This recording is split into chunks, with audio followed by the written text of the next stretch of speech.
যুক্তরাষ্ট্রের হার্ভার্ড বিশ্ববিদ্যালয়ের সঙ্গে ট্রাম্প প্রশাসনের সম্পর্ক দিন দিন রূপ নিচ্ছে তিক্ততায়। ৩ দফায় শিক্ষা প্রতিষ্ঠানটির প্রায় $2.7 বিলিয়ন তহবিল স্থগিতের পর এবার বিশ্ববিদ্যালয়ের শত শত বিদেশি শিক্ষার্থীদের ভবিষ্যতের উপর হাত দিয়েছে ওয়াশিংটন। হার্ভার্ড ইউনিভার্সিটিতে বিদেশি শিক্ষার্থীদের ভর্তি করার অনুমতি বাতিল করেছে ট্রাম্প প্রশাসন।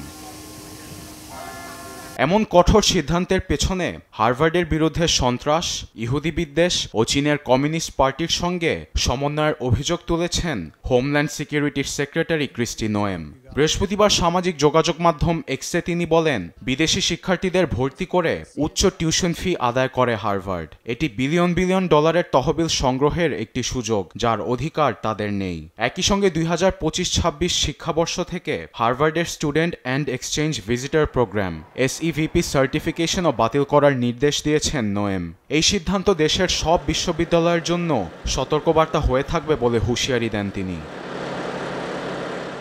ট্রাম্প প্রশাসনের এমন পদক্ষেপকে অবৈধ ও প্রতিশোধমূলক বলে আখ্যা দিয়েছে হার্ভার্ড। শিক্ষা প্রতিষ্ঠানটির প্রেসিডেন্ট অ্যালেন গার্বার বলেছেন, ইতিহাসে এত বড় চ্যালেঞ্জের মুখোমুখি হার্ভার্ড কখনোই হয়নি। এর বিরুদ্ধে আইনি সহায়তা নেওয়ার কথা জানান তিনি। তবে অনেকেরই ধারণা, ফিলিস্তিনিদের পাশে থাকার জন্য এমন সিদ্ধান্ত নিয়েছে ট্রাম্প প্রশাসন।